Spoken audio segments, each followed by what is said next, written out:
Welcome to our book group, and we're now into the last few chapters, and so we're into chapters 33 to 36 of Thomas Merton's Seeds of Contemplation, or New Seeds of Contemplation, but it's certainly the most recent edition that he did of that text. Fantastic! So we're nearly there. And I don't know what you thought about these chapters, but I found them a really wonderful little group of chapters that they really resonated for me. And I wonder whether they resonated with you at all. And maybe if you, when you're in the breakout rooms, if you want to just think about, whether they did and in what ways did they resonate for you. I think one of the key things about these chapters is that Merton takes up much more of a director role. He sounds like a spiritual director, which, of course, was the background of the writings. John of the Cross, which a lot of this section is drawing upon, was himself a spiritual director. So it's not particularly surprising that he is giving us a lot of that wisdom from that period and giving us it in a very directive sort of way to help us in our spiritual life. So last week we we ended with looking at the Night of Senses, which of course is a direct quote from John, the Night of Senses, and he talks about that within his ascent of Mount Carmel as you enter into the dark night of the soul.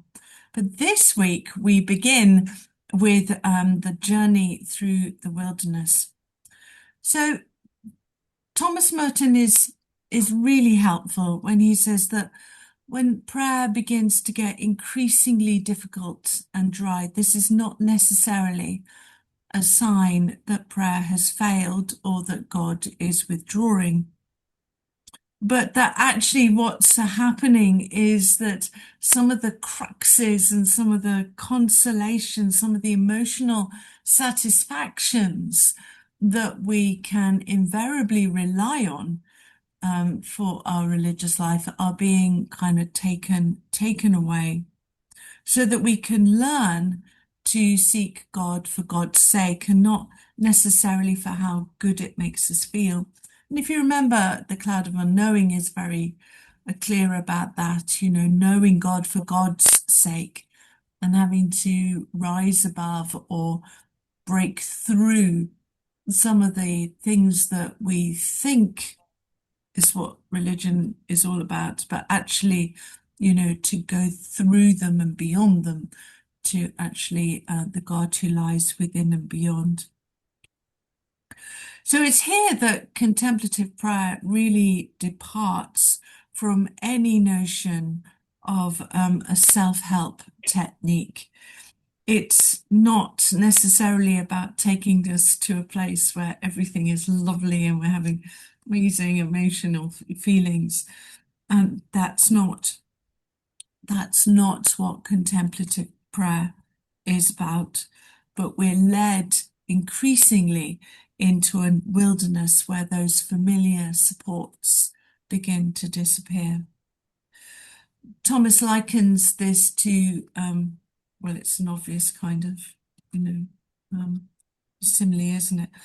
Or metaphor, likens it to Israel's journey through the wilderness, that it's a time of testing, but it's also a time of great growth, and it's a time of transformation. One of the things that the desert does really well is that it begins to strip away some of the illusions that we have about, piety, religiosity, and teaches us to have complete dependence on God. So for Merton, spiritual growth also occurs precisely when we cannot see where we're being led, where we're actually having to depend on God alone, and where it feels that we're kind of in a dry desert, nothing's happening, we're stuck, we're left with ourselves, and then it's when we begin to hand over our control to God. It's not surprising then that the chapter that follows looks at some of the temptations that we can be prone to in the wilderness. So it's interesting how all the way through we've talked about these chapters actually being like pearls on a string, on a necklace, where they stand alone. But actually these chapters sit quite well together with the night of the senses, the journey through the wilderness. So, and the next chapter seems to pick up very nicely, some of those temptations. And I guess one of the most seductive of these temptations is the emotional intensity and religious enthusiasm or spiritual ambition that we can mistake for being genuine contemplation. So Merton warns us, as many good directors have done before, that not every powerful religious feeling comes from God. For Merton, the wrong flame, as he calls it, is the fire of the ego, the fire of the passions, the desire to possess spiritual experiences and appear holy, or to have this great, achievement. I've made it. I'm a mystic. Hooray!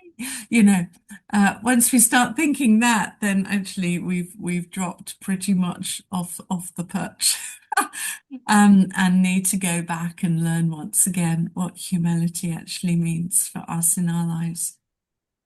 So raising the question of, I guess, for those of us who have stayed the course in this book group and have gone through gone through the cloud of unknowing, and Julian and Marjorie, and particularly Richard Roll, it raises the question of, so what kind of language is someone like Richard Roll using about contemplation? He seems to be using it in very emotional terms. Is that meaning that, that actually there is a sense in which we have experiences, but we have to discern which ones are from God and which ones are not, self-produced? And of course, Richard Roll himself is very aware that that we can be prone to deception. And he quotes Paul's second letter to the Corinthians, where he writes, "The devil appears as an angel of light." So he literally quotes that. So there is throughout the mystics, all the way through, a kind of wariness about religious phenomena, like visions and like excessive sort of feelings. And even in the cloud of unknowing, if you remember, the cloud author criticizes those contemplatives which he describes, are gaping up into the heavens and stuff. Like we mystics, we contemplatives, we walk around. So he criticizes this kind of outward show of religion and wonders whether it is authentic or not. So for Thomas Merton, and actually we can see in the tradition of contemplative writing, authentic contemplation is once again marked by those terms that we keep coming across. It's marked by humility, by a sense of peace, and by a sense of self-forgetfulness. Some people were really surprised, if you remember, when they read the memoirs of Mother Teresa of Calcutta, and they heard how long she had suffered dry periods of prayer. I don't know if you remember that.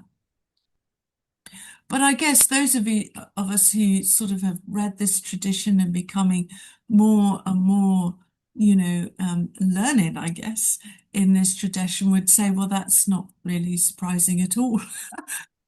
Someone who is as holy and as saintly as Mother Teresa of Calcutta, that's kind of actually probably what we would expect.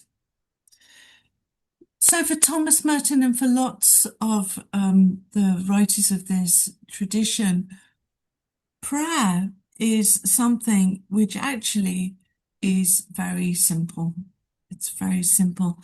And there's a beautiful, I don't know if you know the book, Sister Wendy on Prayer. She writes this wonderful little introduction.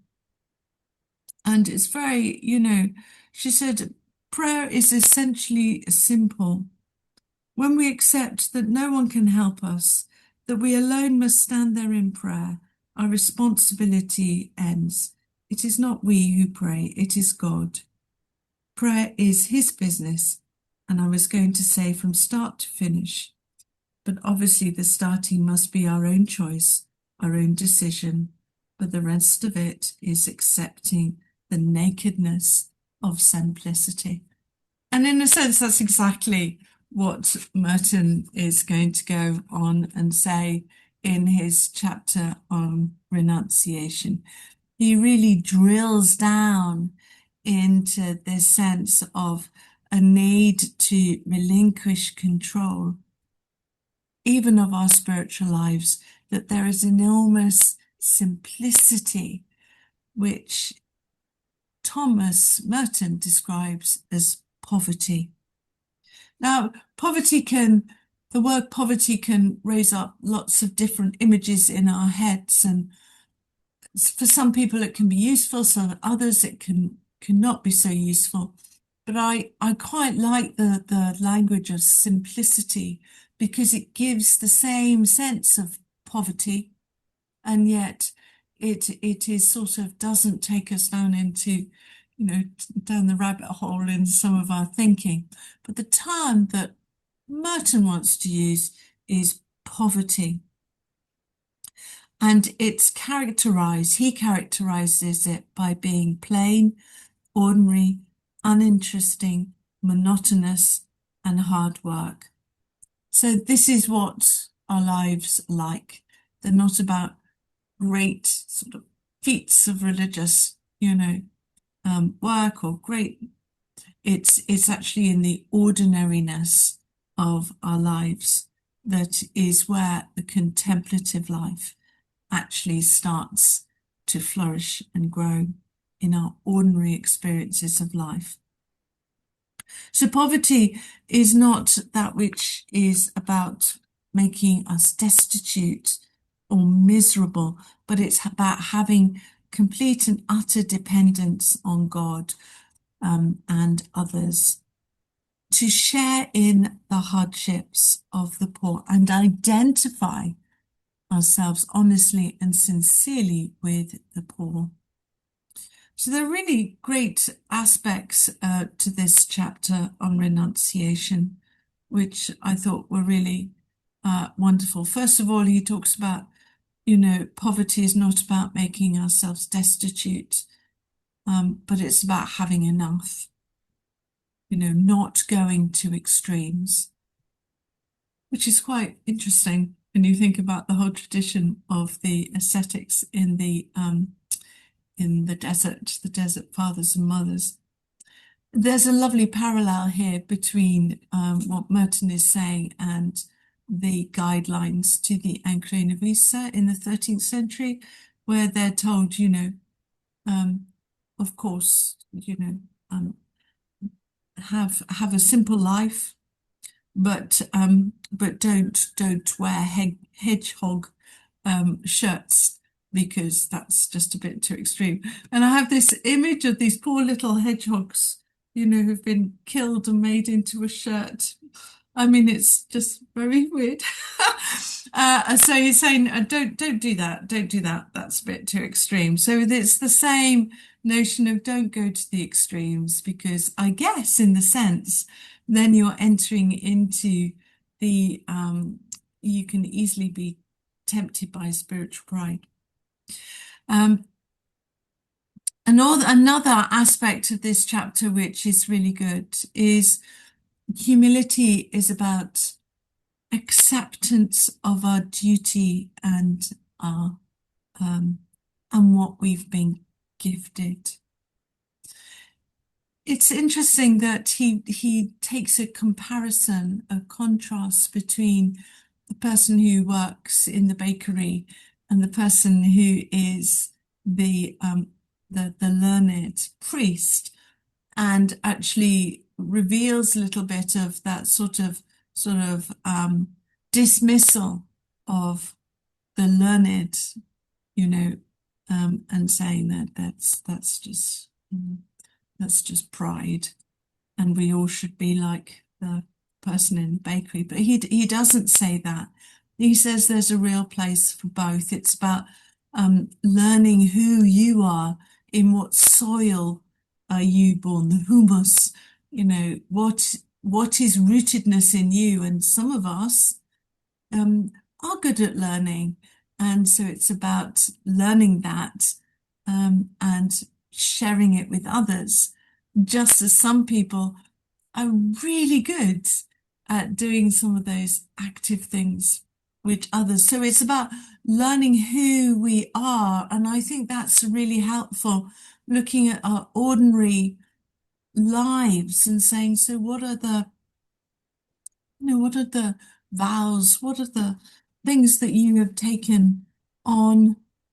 What are the things that you think may be reducing in your life, but actually those are the ordinary structures of your life, and handing yourself over to them and what is needed from you, not necessarily what you want to do. And I think that's very helpful sort of reflection. And there's another thing that I really like in this chapter, where he said, just don't pay attention to other people. You just don't pay attention to other people's faults.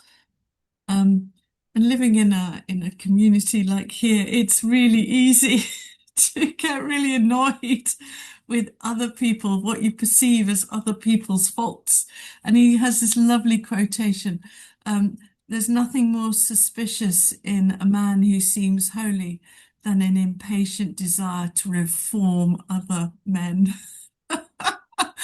Oh gosh, that's yes. I wonder who else that resonates with, or who has been at the end of that.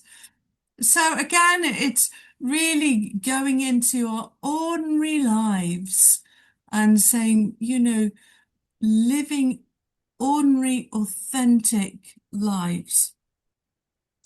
And what I really like about this is that Merton is not saying that you have to join him in a Cistercian monastery to be a contemplative or to follow the contemplative path. He's basically saying that this path is open to anyone and everyone, wherever they are. And we follow, the same vows and limitations and being who we are where we are, and God has put us as he finds himself in a Cistercian monastery. So I find that very liberating and gets away from all the kind of hierarchy and the labels, and just says, let us follow the path of simplicity and poverty, and walk the contemplative path to know God in all his wonder and in all his goodness.